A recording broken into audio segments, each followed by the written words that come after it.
Baiklah, selamat malam untuk kita semua. Kita bersyukur pada malam hari ini kita boleh bersama-sama untuk boleh mengikuti akan kegiatan diskusi sekolah Sabat. Dan pada saat ini sebelum kita akan belajar, kita akan boleh berdoa. Saya minta pendeta muda Alexander boleh pimpin kita dalam doa. Kita bersatu hati, kita berdoa. Bapa kami di sorga, terima kasih atas berkat-Mu Tuhan. Pada malam hari ini kami akan kembali datang kepada Tuhan melalui pelajaran diskusi sekolah Sabat kami yang kami akan laksanakan pada saat ini. Tuhan, kami memohon urapan Tuhan boleh menjadi bagian kami, supaya apa yang kami diskusikan ini membantu kabaran-pekabaran firman Tuhan lebih disederhanakan dan dipahami oleh seluruh sahabat-sahabat konsep yang boleh menyaksikan. Terima kasih banyak Bapa, kami persembahkan doa ini dalam satu nama yang indah, Yesus Kristus, Penebus dan Juru Selamat. Amin. Amin. Terima kasih. Minggu lalu kita telah belajar tentang bagaimana ternyata kitab Ulangan juga banyak dikutip, ya, isi kitab Ulangan banyak dikutip dan dituliskan di dalam kitab-kitab yang ada di Perjanjian Lama. Dan pada saat ini kita juga akan belajar bagaimana ternyata di dalam kitab-kitab Perjanjian Baru juga kitab-kitab Ulangan, khususnya dari kitab Ulangan, ada begitu banyak kutipan-kutipan yang dipakai, yang diberikan untuk mengingatkan akan kepada kita semua. Dan pada saat ini kita siap akan mendengarkan akan pelajaran firman Tuhan, pelajaran sekolah sahabat kita, pelajaran 12. Kitab Ulangan dalam Perjanjian Baru yang akan dibawakan oleh hamba Tuhan, Pendeta Muda Ari Depari, yang saat ini melayani di Jemaat Bojonegoro dan Tuban di Jawa Timur. Kami persilakan kepada Pendeta Muda Ari Depari untuk membawakan akan sedikit pemaparan daripada pelajaran sekolah sahabat. Terima kasih Pendeta Adrian Runesi.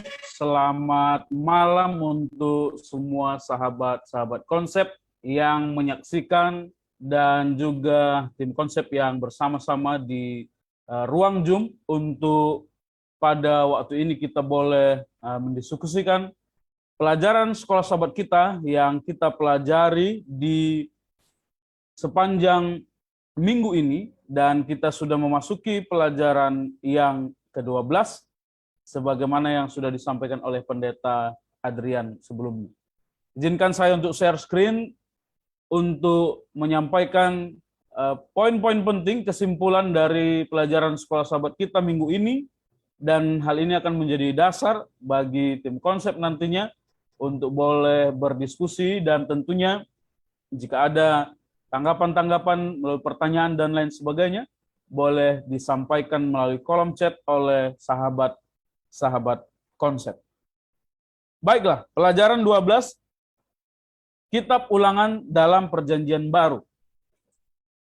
Kitab Ulangan, setelah kita lihat pelajaran minggu lalu, ternyata sudah menjadi salah satu referensi utama Kitab Perjanjian Lama, khususnya Kitab Musa, yang dipakai oleh penulis-penulis Alkitab selanjutnya untuk boleh menjadi satu statement yang meneruskan kebenaran-kebenaran yang Tuhan sudah berikan kepada manusia.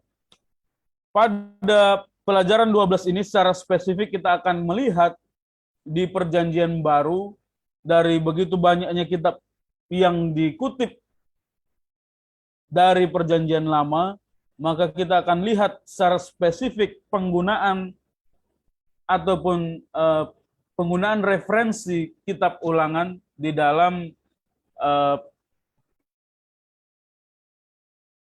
kisah. Kita bisa melihat secara sederhana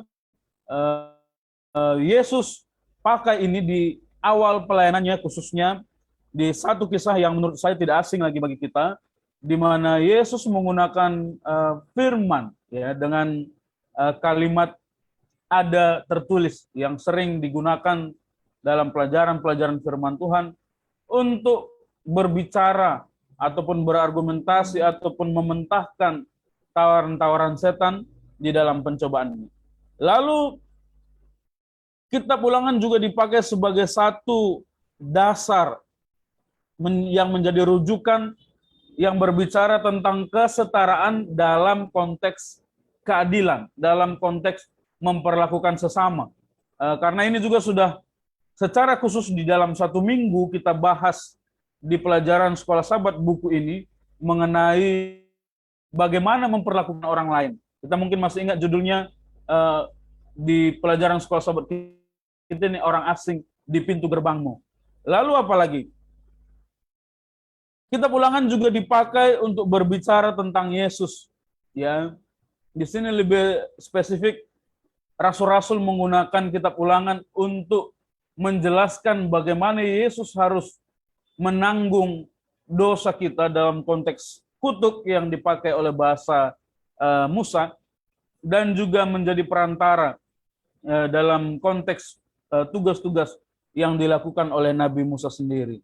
Dan yang terakhir, ada satu pesan penting yang disampaikan berdasarkan Kitab Ulangan yang dikutip ulang oleh Perjanjian Baru untuk menjadi peringatan yang menjadi bagian akhir nanti sebelum kita berdiskusi pada sore menjelang malam hari ini.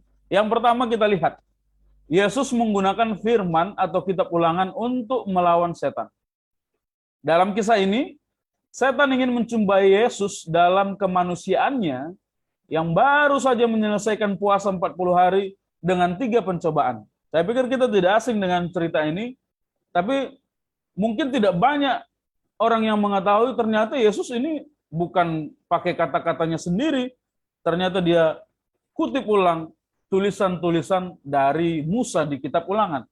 Kita lihat 3 peristiwa ini. Yang pertama, pada saat setan menawarkan bagaimana Yesus bisa memuaskan rasa laparnya. Ya. Dalam cerita ini mungkin kita anggap biasa saja, tapi dalam posisi ini Yesus benar-benar sebagai manusia biasa, sehingga tawaran ini mungkin ya menarik begitu.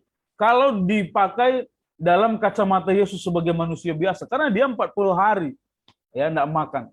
Ya dalam Matius 4 ayat 3, jadikanlah batu menjadi roti. Ya, tetapi Yesus dalam kondisi yang sangat lemah baik secara fisik, ya, dia membalas dengan mengutip Ulangan 8 ayat 3, ya, bahwa manusia hidup bukan dari roti saja, tetapi manusia hidup dari segala yang diucapkan Tuhan. Ya, dengan modifikasi bahasa yang tidak menghilangkan poin dari Ulangan 8 ayat 3. Ya, ini yang menjadi satu senjata Yesus ya sebagai manusia yang lemah ya pada saat dia selesai puasa itu untuk melawan godaan dari setan. Lalu selanjutnya yang kedua, ya, yang kedua di sini pencobaannya adalah meminta bukti akan kepercayaan Yesus terhadap Bapa. Ya, Matius 4 ayat 6. Ya. Jadi mungkin kalau kita baca cerita ini kita pikir kok cobaannya ini sangat acak atau random begitu. Tidak. Ya, kita harus pahami ketiga cobaan ini benar-benar diberikan dalam konteks bahwa Yesus ini ya dengan perasaan kemanusiaan dan kemampuan kemanusiaannya. Sehingga dalam kacamata itu setan merasa memiliki peluang untuk dia beneran percaya nggak sama Allah Bapa sejak dia hidup sebagai manusia. Ya, jadi itu menarik. Ya, dalam Matius 4:6. Ya, kalau dia menjatuhkan diri, maka dia akan ditolong. Ya, malaikat akan menahan kakinya. Ya. Tapi peristiwa yang sama, konteks yang sama pernah terjadi di Kitab Ulangan 6 ayat 16. Ya. Yesus bilang, "Janganlah kamu mencobai Tuhan Allahmu." Ya, peristiwa itu ya terjadi di Perjanjian Lama pada saat orang Israel bingung ya Tuhan ini ada atau enggak begitu. Ya, dan dalam motif yang sama setan juga mau coba Yesus dan Yesus pakai kalimat yang diucapkan oleh Musa. Dan yang ketiga, meminta Yesus untuk menyembahnya dengan penawaran yang menarik. Ya, penawaran yang menarik. Setan bilang, aku akan memberikan semua ini, ya kerajaan ini dan kekuasaannya dan kemegahannya. Menurut setan, ya manusia pasti akan sulit menolak ini. Ya, kita pasti sama-sama tahu bahwa manusia sangat sulit menolak yang namanya tahta, menolak yang namanya kemewahan dan kekayaan. Dan itulah pencobaan terakhir yang dicoba oleh setan. Karena dia melihat Yesus sebagai manusia biasa. Ingat ya, kalau kita anggap Yesus dalam perspektif Tuhan, ya 3 cobaan ini sepertinya konyol. Tapi ini Yesus sangat manusiawi di sini. Ya. Dan Yesus hanya bisa memenangkan tawaran ini yang diberikan dalam Matius 4 ayat 8 ini hanya dengan kembali mengutip firman Tuhan dalam Ulangan 6 ayat 13. Ya, bahkan Yesus tambahkan, "Enyahlah engkau iblis." Ya. Karena hanya kepada Tuhan sajalah engkau boleh beribadah. Jadi kitab Ulangan terbukti menjadi satu bagian yang efektif yang digunakan oleh Yesus dalam kemanusiaannya yang terbatas dan lemah seperti keadaan kita sekarang untuk melawan godaan-godaan itu. Lalu selanjutnya kita lihat kembali apa penggunaan kitab Ulangan di Perjanjian Baru. Berbicara tentang kesetaraan. Ini sudah pernah dibahas. Ya, kesetaraan di sini berbicara tentang memperlakukan orang lain dengan adil. Ya, kalau bahasa sekolah sahabat kita, tanpa memandang muka. Karena kadang-kadang kalau orang yang punya pengaruh kan, kalau dia, oh nanti lu lihat saya siapa, pasti bedalah perlakuannya. Begitu kira-kira secara sederhana.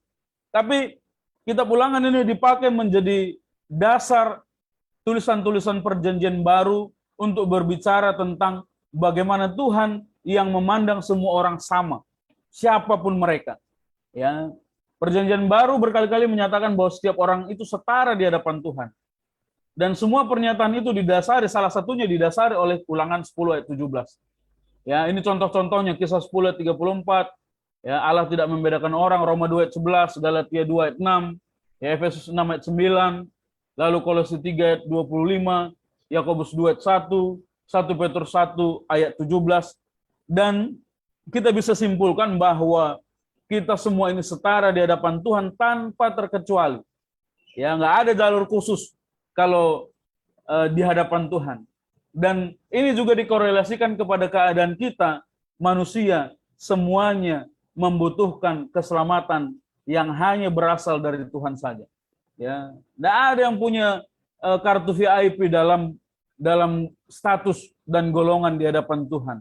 Ya, ini yang menjadikan orang akan sadar dan harus memperlakukan orang lain dengan sama juga. Ya, itu makanya contoh yang paling buruk yang digunakan Musa di pelajaran sekolah sahabat kita yang lalu adalah bagaimana memperlakukan orang asing. Karena kalau memperlakukan orang yang segolongan dengan kita, orang yang sepemikiran dengan kita, orang yang sealiran dengan kita itu sangat lebih gampang dibandingkan orang yang tidak kenal, apalagi orang yang tidak kita sukai. Ya, jadi saya pikir itu cukup jelas sekarang kita sudah pelajari itu 1 minggu sebelumnya.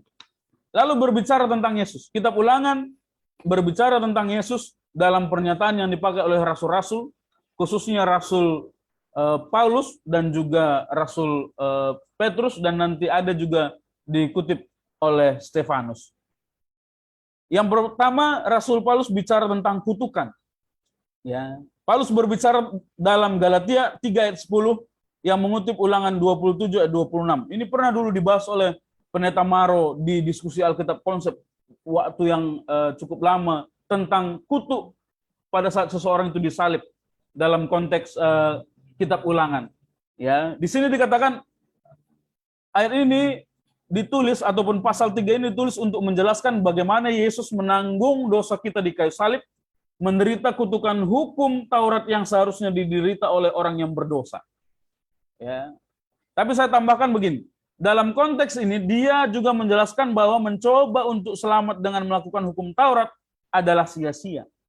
Tetapi dia sama sekali tidak pernah menyatakan bahwa hukum itu tidak berlaku lagi seperti yang banyak orang mengerti kalau baca Galatia 3 ini. Dan menggunakan Galatia 3 ini sebagai alasan untuk tidak melakukan perintah Tuhan. Ya, karena yang buat apa? Seolah-olah ekspresinya begitu kalau hanya dikutip 1-2 ayat saja di Galatia 3. Tapi enggak itu. Ya.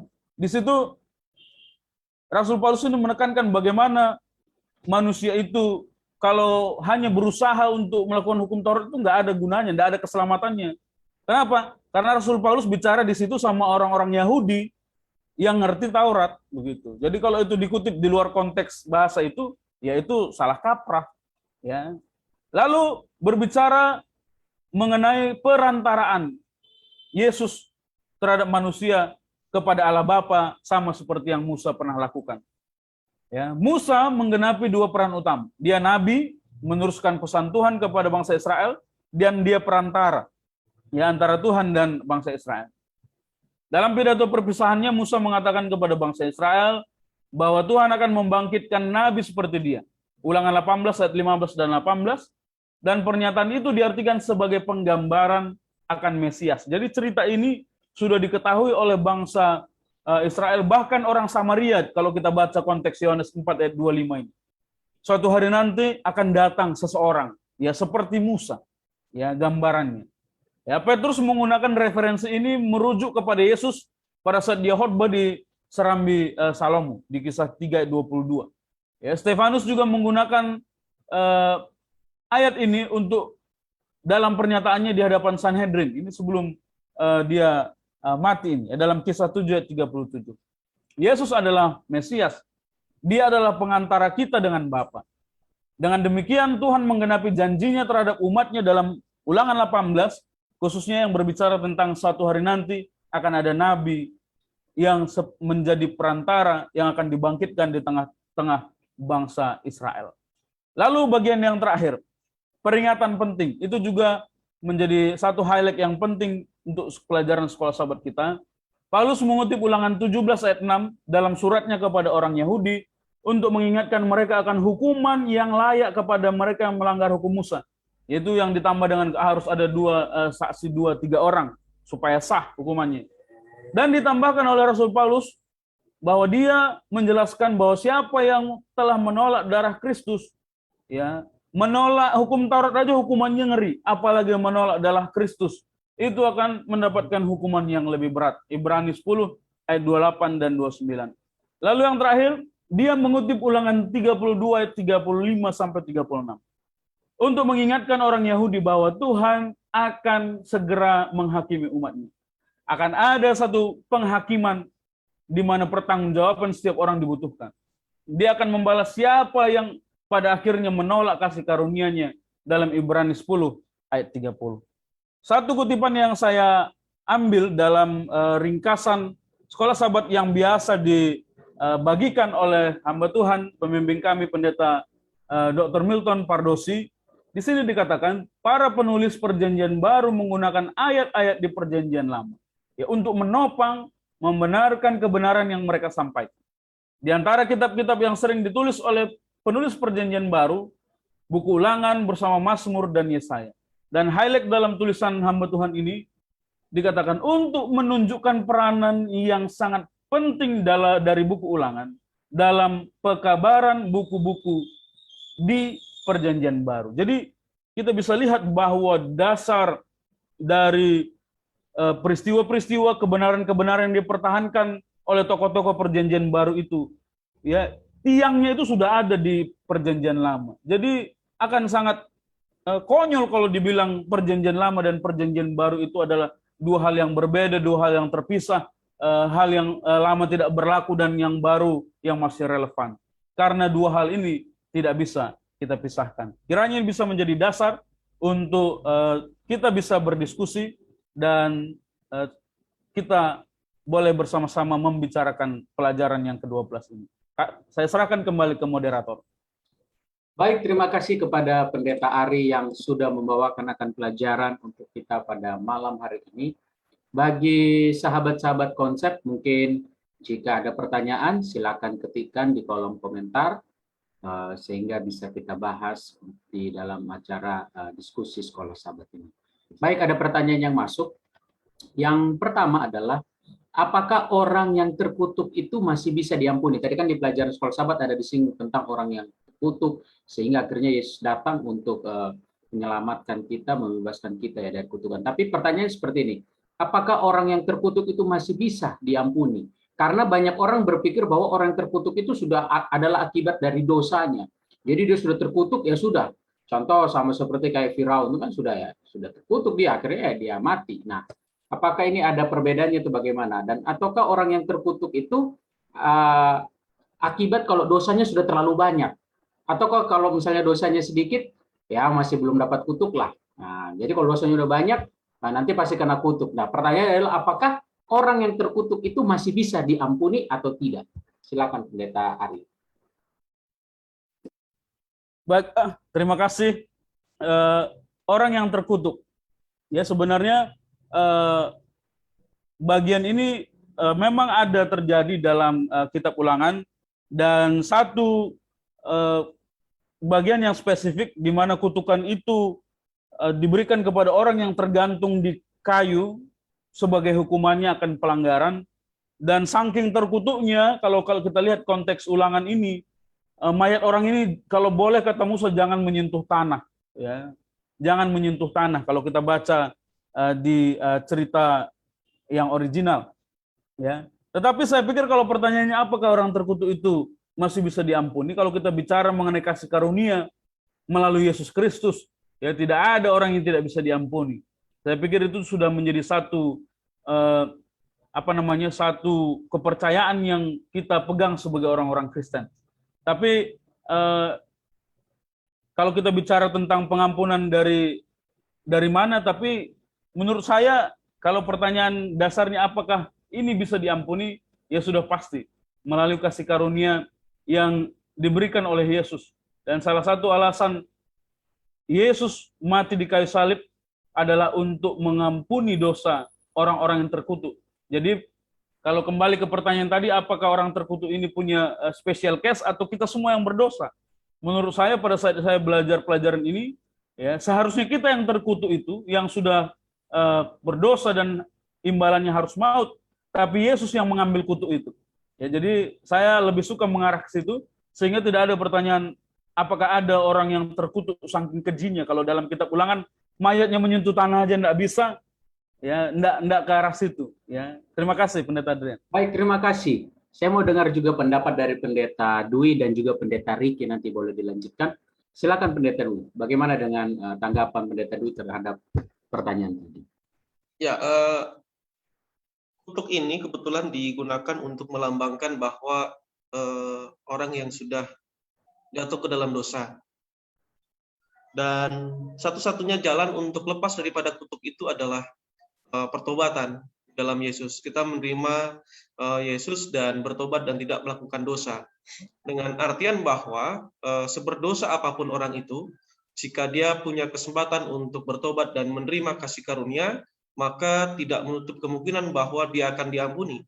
Tetapi ketika dia memang sudah tidak ada lagi kerinduan untuk mencari Tuhan, tidak ada lagi kerinduan untuk bertobat, tidak ada kerinduan untuk mengakui dosa-dosa di hadapan Tuhan, kemudian berhenti terhadap dosa-dosanya itu, maka dia tidak akan pernah punya kesempatan untuk diampuni. Begitu. Karena apa? Dosa yang tidak diakui di dalam Tuhan, maka itu tidak akan ditebus oleh Tuhan. Jadi itu saja mungkin.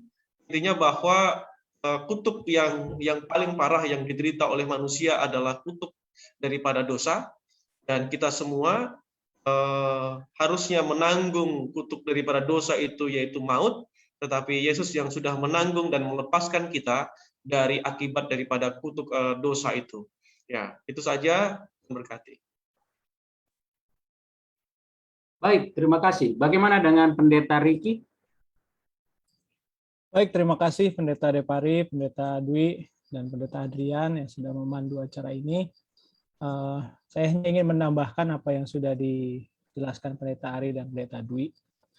Mungkin kita harus sepakati dulu apa arti kutuk, ya. Karena kalau kita bicara kutuk, pasti mengertinya beda-beda nih. Oh, menurut saya kutuk ini, kutuk ini, kutuk ini. Karena memang ada beberapa pengertian. Kalau lihat pengertian Kamus Besar Bahasa Indonesia, saya sambil buka HP ini ya. Kutuk itu adalah doa atau kata-kata yang dapat mengakibatkan kesusahan atau bencana kepada seseorang. Nah, itulah pengertian kutuk ya. Makanya ada kalimat mengutuki ya, seperti kayak menyumpahi orang supaya begini, begini, dan begini. Nah, lalu dalam arti yang lain, saya bahas salah satu artinya ya. Kutuk itu adalah orang yang menderita akibat dosa-dosa ya, karena penghakiman Tuhan itu. Nah, itu boleh dilihat di Bilangan 5, di Yeremia 29. Nah, saya ambil yang pengertian Alkitab tadi. Adalah akibat dari dosa-dosa, makanya kena kutuk. Ada ucapan berkat dan kutuk ya. Kalau nggak menurut, dapat kutuk. Nah, balik lagi ke pertanyaannya, apakah bisa diampuni? Kalau udah kena kutuk, ya jawabannya pasti bisa. Gitu ya. Karena ada kesempatan yang diberikan lagi, kecuali sudah jadi mati karena akibat dosanya, ya nggak ada lagi kesempatan gitu. Tapi selama masih hidup, masih ada. Mungkin itu sedikit yang saya bisa tambahkan, Pendeta. Terima kasih. Terima kasih. Kita mau dengar dulu dari Pendeta Pardus. Saya persilakan. Baik, selamat jumpa kembali ya sahabat konsep ya, senang boleh bertemu saudara menjelang akhir tahun ini ya. Boleh diulang dulu pertanyaannya karena sudah 3 orang yang menjawab, jadi saya sudah lupa pertanyaannya ini. Baik, ini masalah tentang kutuk ya, khususnya kutuk yang dari dalam pelajaran Sekolah Sahabat ini seperti apa. Dan pertanyaan tadi yang disampaikan adalah, apakah orang yang terkutuk itu masih bisa diampuni atau tidak? Ataukah yang disebut kutukan itu kepada orang-orang yang dosanya sudah begitu banyak dan tidak bisa lagi diampuni? Baik, jadi kan itu kan pelajaran hari Selasa ya, tentang terkutuklah orang yang digantung di kayu salib. Ya. Lalu latar belakangnya itu adalah Ulangan 27 kan, dan Ulangan 21 ya. Nah, di Ulangan 27 dan Ulangan 21 itu kan Musa menyampaikan bahwa akibat dosa itu adalah kutukan. Ya, begini sajalah, kita bacalah dulu supaya kita paham ya. Ulangan 21 ayat 22-23, coba baca. Ulangan 21 ayat 22-23. Ada yang mau bantu baca?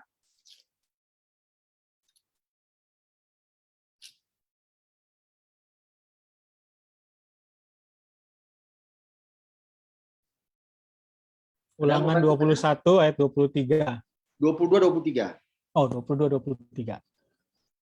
Apabila seseorang berbuat dosa yang sepadan dengan hukuman mati, lalu ia dihukum mati, kemudian kau gantung dia pada sebuah tiang, maka janganlah mayatnya dibiarkan semalam-malaman pada tiang itu, tetapi haruslah engkau menguburkan dia pada hari itu juga. Sebab seseorang yang digantung terkutuk oleh Allah. Janganlah engkau menajiskan tanah yang diberikan Tuhan Allahmu kepadamu menjadi milik pusakamu.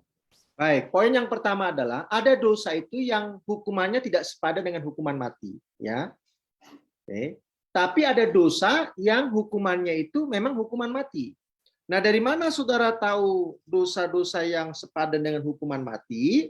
Ya, saudara bacalah Ulangan pasal 27. Ya, Ulangan pasal 27 ya. Dari mulai ayat yang ke-11 sampai nanti masuk pada Ulangan 28. Disitulah ada definisi terkutuklah orang yang tidur dengan istrinya, terkutuklah orang yang tidur dengan binatang, terkutuklah orang yang tidur dengan mertuanya, terkutuklah orang yang tidur dengan saudaranya perempuan, terkutuklah orang yang tidak menepati perkataan hukum Taurat ini dengan perbuatan, ya, terkutuklah orang yang memandang rendah ibu dan bapaknya. Ini semua adalah konsekuensinya hukuman mati, saudaraku. Artinya apa? Orang yang sudah melakukan dosa yang setimpal dengan hukuman mati, yang nggak ada lagi pengampunan bagi dia. Betul nggak? Nggak ada lagi. Nggak ada, karena memang itu setimpal dengan hukuman mati itu. Ya, kalau seandainya dia sebelum mati bertobat sambil dilempari batu terus bertobat, ya saya nggak tahu lagi, kan itu hak Tuhan ya, saya nggak ikut campur ya. Contohnya orang ini memang setimpal hukuman mati, lalu dia dilempari batu gitu ya. Tapi kan dilempari batu kan tidak langsung mati dia. Ada proses itu mungkin agak lama kan, 1-2 jam. Lalu disitulah dia bertobat sama Tuhan. Ya seperti itu orang yang di samping Yesus, betul enggak? Ya. Orang yang di samping Yesus itu kan hukumannya mati, berarti kan dia terkutuk itu ya. Tetapi dalam proses dia untuk mengembuskan napas itu, dia menggunakan waktu itu untuk bertobat. Diterima enggak? Terima. Diterima. Ya jadi kita kan enggak bisa membatasi orang walaupun itu setimpal dengan hukuman mati ya. Jadi kalau tadi pertanyaannya adalah, apakah seorang yang sudah dihukum atau dikutuk oleh karena melanggar hukum Tuhan itu, dia tidak punya kesempatan untuk bertobat? Ya jawabannya orang yang di samping Yesus itu. Ya. Kan dia sama-sama disalibkan, berarti kan dia sama-sama terkutuk. Ya. Kalau Yesus itu terkutuk karena dosa kita. Kalau orang yang di samping Yesus disalibkan itu, penjahat itu, dia terkutuk karena dosanya. Itu bedanya kan. Tapi kategorinya apa? Sama-sama terkutuk. Tetapi orang yang di samping Yesus itu punya kesempatan dia bertobat, dan itu dibuktikan dengan pertobatan yang diterima. Jadi tadi kalau pertanyaannya adalah, apakah orang yang terkutuk karena dosanya itu, maka dia masih punya kesempatan untuk bertobat? Kalau kita merujuk kepada orang yang di samping Yesus itu, maka masih ada kesempatan untuk apa? Untuk bertobat ya. Mudah-mudahan saudara sepakat ya. Kalau tidak sepakat juga tidak apa-apa. Saya hanya membawa fakta dari Alkitab saja. Bahwa itu ada terjadi dalam Alkitab. Terima kasih banyak. Baik, terima kasih atas tanggapan dari Pendeta Pardosi ya. Jadi artinya pengampunan, seorang itu diampuni atau tidak diampuni itu adalah hak Tuhan ya, bukan hak dari seorang manusia. Baik, kita akan masuk kepada pertanyaan yang selanjutnya. Shalom, selamat malam kepada saudara-saudara yang sudah bergabung di dalam diskusi Sekolah Sahabat bersama dengan kami. Saya lihat di sini ada saudara Roy Tumorang dan juga Porayo Setuen Freddy ya. Ini ada pertanyaan-pertanyaan masuk yang nanti kita akan boleh bahas bersama. Baik, pertanyaan dari saudara Roy Situmorang. Nanti saya minta Pendeta Alex boleh menanggapinya dan juga Pendeta Ari. Apa sebenarnya yang dimaksud dengan haruslah digenapi yang tertulis dalam kitab suci itu? Jadi apa sebenarnya yang maksud dengan haruslah digenapi yang tertulis dalam kitab suci itu? Silakan Pendeta Alex lalu Pendeta Ari. Baik, terima kasih Pendeta Rian untuk kesempatannya, dan salam jumpa kepada seluruh sahabat konsep, terkhusus sahabat saya ya, Roy Situmorang, yang boleh memberikan pertanyaan ini. Baik, pertanyaannya adalah, apa sebenarnya yang dimaksud dengan haruslah digenapi yang tertulis dalam kitab suci itu? Nah, pola ini saya dapati di dalam pelajaran hari Minggu ya, mengenai ada tertulis. Bagaimana penggenapan daripada kehadiran Yesus ketika dia dicobai, dia memberikan sebuah pelajaran-pelajaran di mana pelajaran-pelajaran yang dia ambil menjawab dari hal-hal yang telah dikutip sebelumnya. Dan itu ada beberapa buku ulangan yang memberikan penyampaian ketika Yesus dicobai, maka dia memberikan jawaban dari buku-buku yang nabi-nabi telah sampaikan. Sehingga statement ada tertulis itu disampaikan dari statement-statement Yesus untuk menjawab menjawab godaan-godaan daripada yang setan berikan di peristiwa pencobaan di padang gurun itu. Nah, ketika pertanyaannya kenapa harus digenapi dan tertulis dalam kitab suci itu, karena memang pola yang dibuat oleh setan kepada umatnya ini kan sifatnya itu menipu dan menjatuhkan. Sehingga ketika hal itu terjadi, maka poin penting daripada pencobaan yang dialami itu perlu mengambil sebuah kutipan dari pelajaran yang telah dilakukan. Ketika saya observasi, kalau nanti Roy Situmorang punya kesempatan belajar, ini ada satu pelajaran yang kita sudah presentasikan waktu itu. Ini di sini cukup jelas sekali bagaimana pola yang dipakai oleh setan ini untuk mencobai Yesus, mencobai Adam dan Hawa, dan mencobai kita yang sampai sekarang masih hidup, itu polanya sama. Nah, itu perlu mendapatkan sebuah jawaban ketika pola itu disampaikan oleh setan. Nah, polanya setan ini kan, setan mau membangkitkan keraguan pada firman Allah. Itu sudah muncul dalam Kejadian 3 ayat 1. Artinya, setan ini mau mencoba menciptakan kecurigaan akan kebaikan Allah. Nah, inilah yang pola-pola yang setan mau berikan. Setan berdusta dengan mengatakan bahwa mereka tidak akan mati. Nah, ini kan adalah pola-pola penipuan. Nah, ketika hal itu terjadi, anak Allah ya, nanti itu ada pertanyaannya juga ya, pertanyaan kedua dan ketiga dari orang yang sama, atau dari Roy Situmorang. Pola yang sama juga dipakai oleh setan untuk menjatuhkan anak Allah itu sendiri. Dia tahu itu anak Allah, tapi dia cobai. Nah, isu ini penting.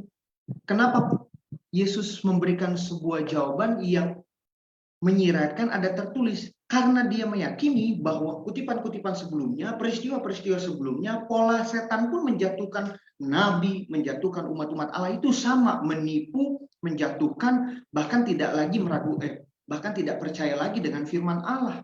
Sehingga perlu itu tadi disampaikan, perlu itu digenapi. Supaya ini menjadi sebuah gambaran bahwa setan ini mau menjatuhkan saudara dan saya. Polanya sudah diawali sejak Adam dan Hawa. Umat pilihan dan dilanjutkan dengan umat yang sisa. Dan di tengah-tengah itu peristiwa Yesus memberikan jawaban dari penipuan-penipuan yang iblis sampaikan. Nah, hal ini kita bisa bayangkan. Yesus saja berani dia cobai, bagaimana dengan kita. Dari pengalaman ini saya akan boleh mempertahankan iman saya melalui cara yang seperti Yesus lakukan. Ada tertulis. Jadi kalau ada pencobaan yang datang, tantangan hidup yang datang, saya akan mengutip juga ada tertulis. Karena Yesus mengajarkan saya dengan seperti demikian. Dan sehingga itu perlu disampaikan melalui pelajaran ini. Demikian yang saya bisa sampaikan. Baik, bagaimana dengan Pendeta Ari? Mungkin tanggapan dari pertanyaan yang masuk ini.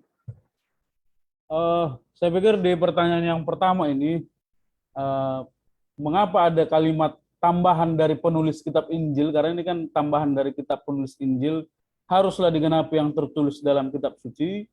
Karena tentunya misi Yesus itu sendiri sudah dinubuatkan dalam perjanjian lama.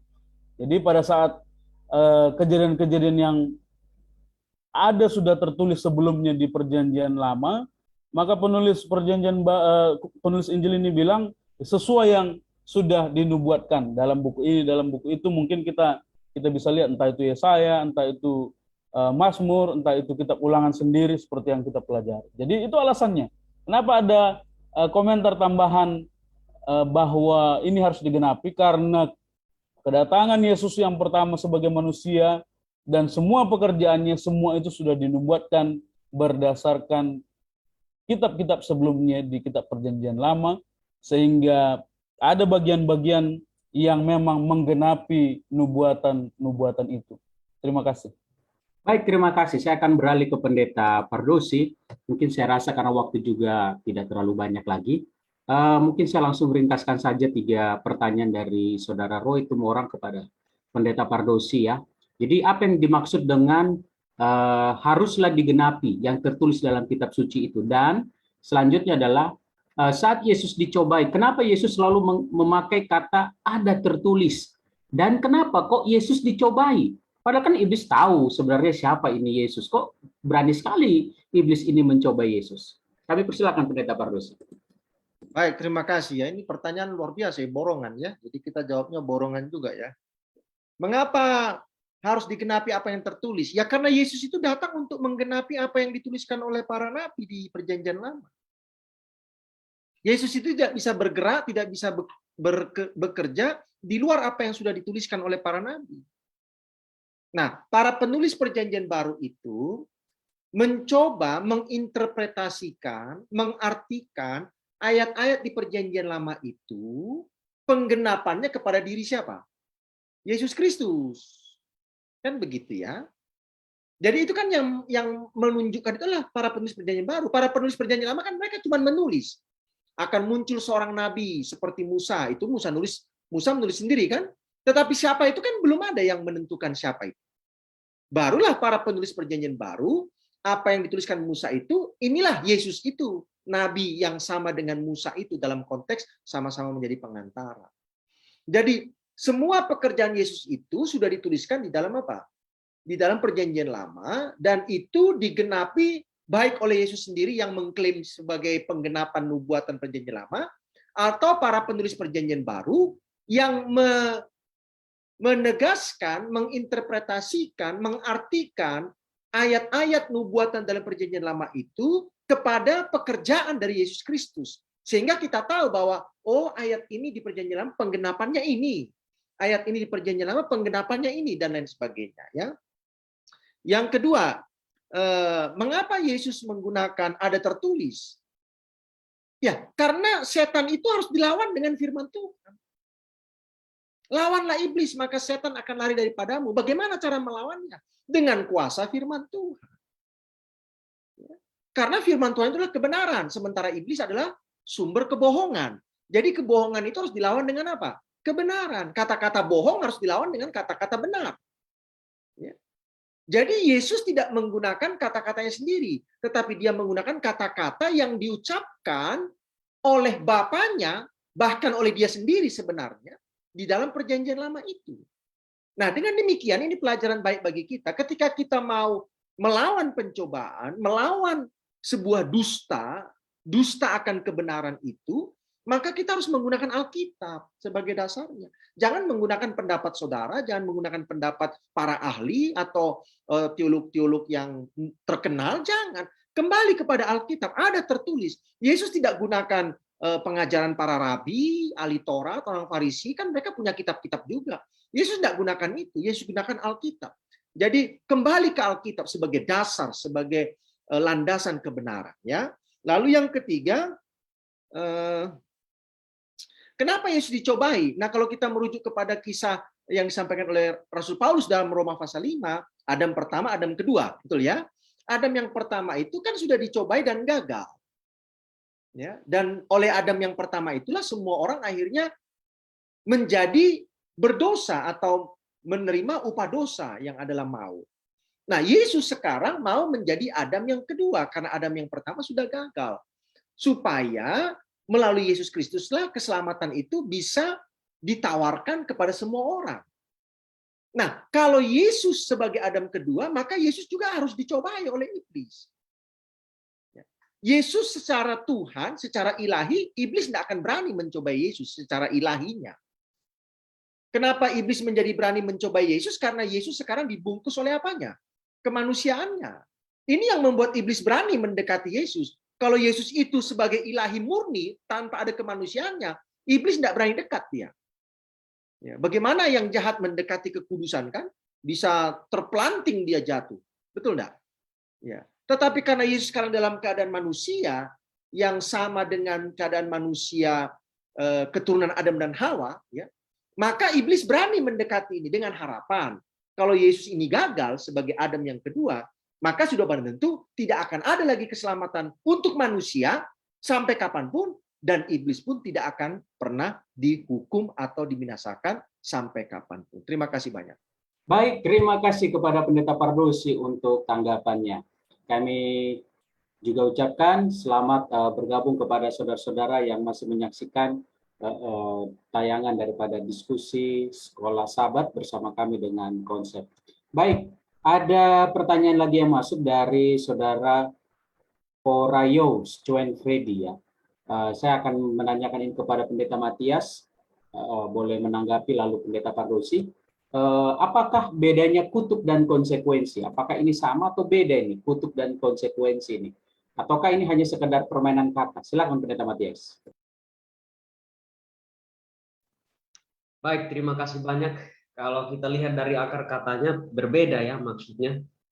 Kata kutuk itu adalah sebuah kata-kata atau doa yang mengakibatkan, sementara konsekuensi itu adalah akibat ya. Jadi beda.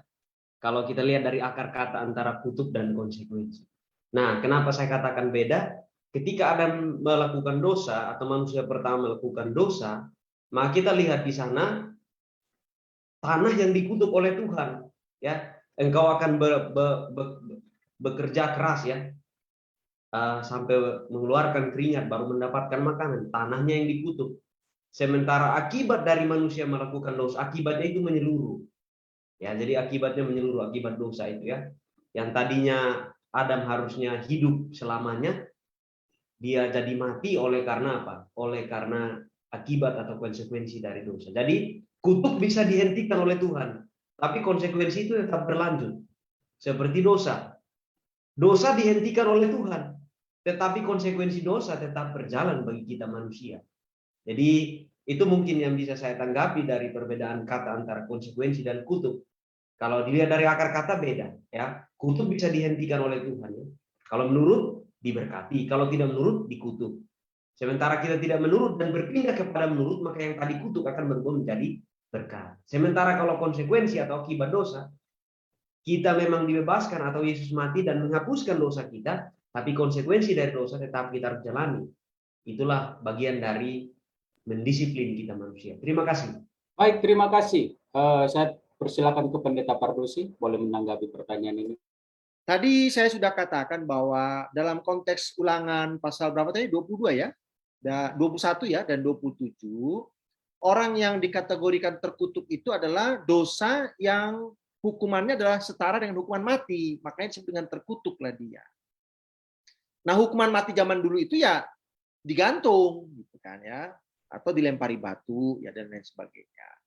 Nah, setiap dosa itu kan ada akibatnya, ada akibat sekarang, immediate consequence namanya, akibat yang langsung ya.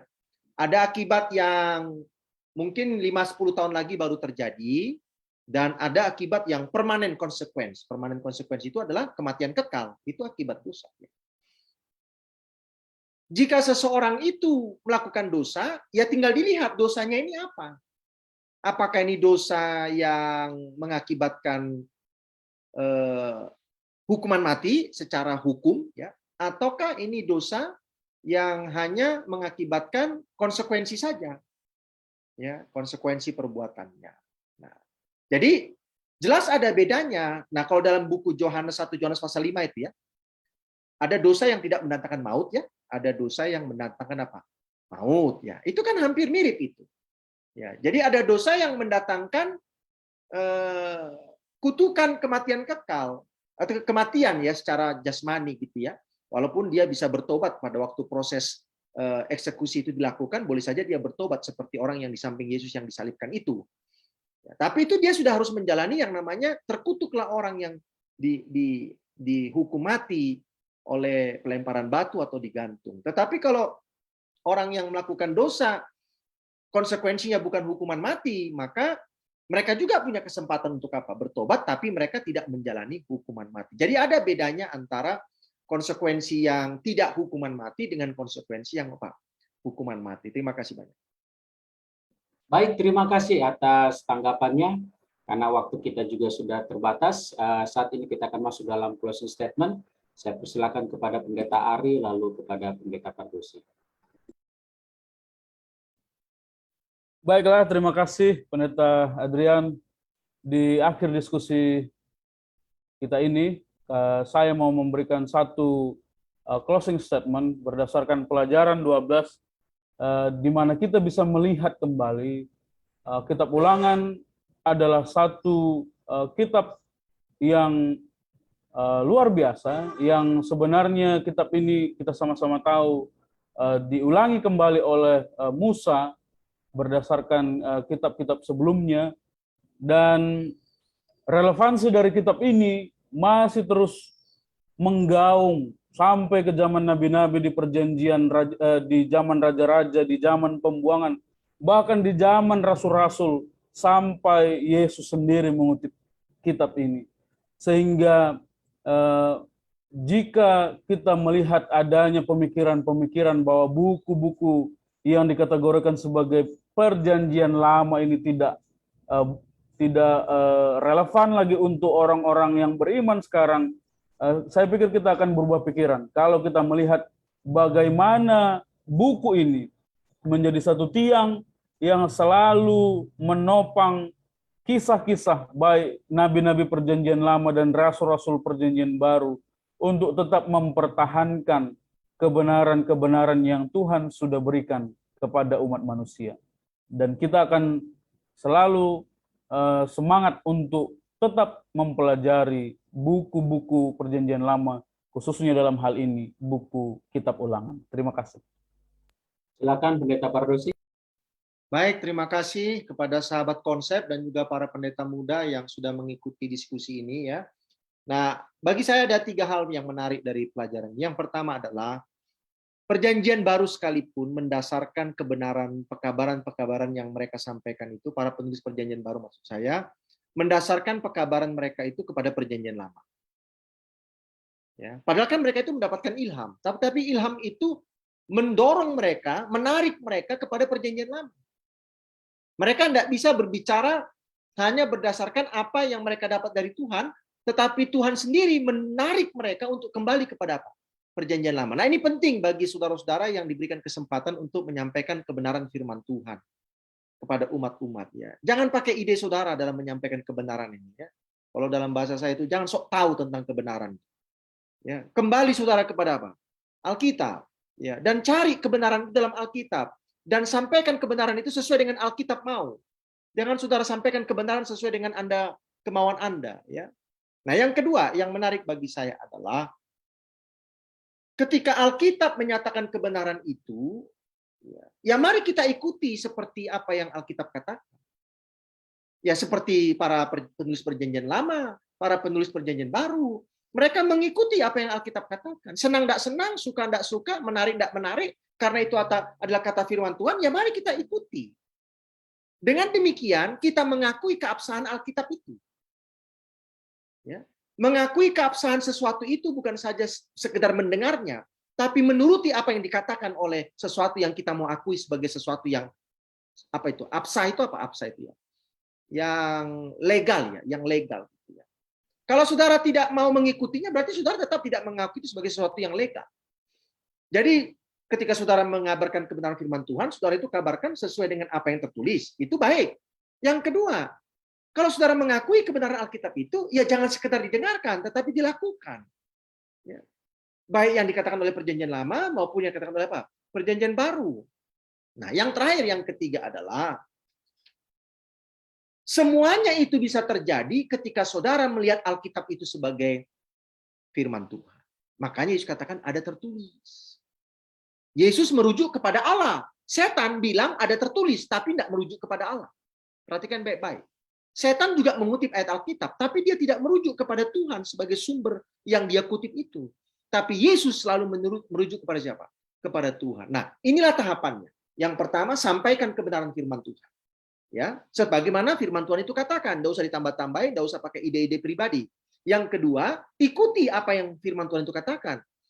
Ya, tidak usah dikurang-kurangi, jangan ditambah-tambahi. Ikuti saja apa yang Tuhan katakan. Lalu ketiga, mendengar dan mengikuti itu dasarnya justru adalah apakah saudara mengakui seluruh Alkitab itu adalah firman Tuhan atau tidak. Kalau saudara akui, maka tidaklah menjadi sulit untuk mengabarkannya dan melakukannya. Terima kasih banyak, Tuhan memberkati. Jangan lupa saksikan selalu program ini di minggu-minggu selanjutnya. Amin. Terima kasih kepada Pendeta Pardosi, Pendeta Ari, dan semua hamba Tuhan yang sudah menyampaikan akan tanggapan-tanggapan dan pelajaran-pelajaran bagi kita. Dan saat ini kita akan menutup kegiatan kita. Kita akan berdoa. Saya minta Pendeta Muda Maro Papa Sitorus untuk boleh memimpin kita di dalam doa tutup. Mari kita berdoa.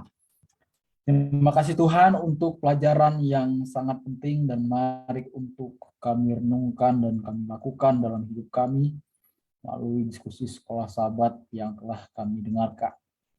Biarlah kami dapat lakukan oleh karena itu benar-benar firman Tuhan yang ada tertulis yang memberikan kuasa yang merubah hidup kami Tuhan untuk lebih baik lagi.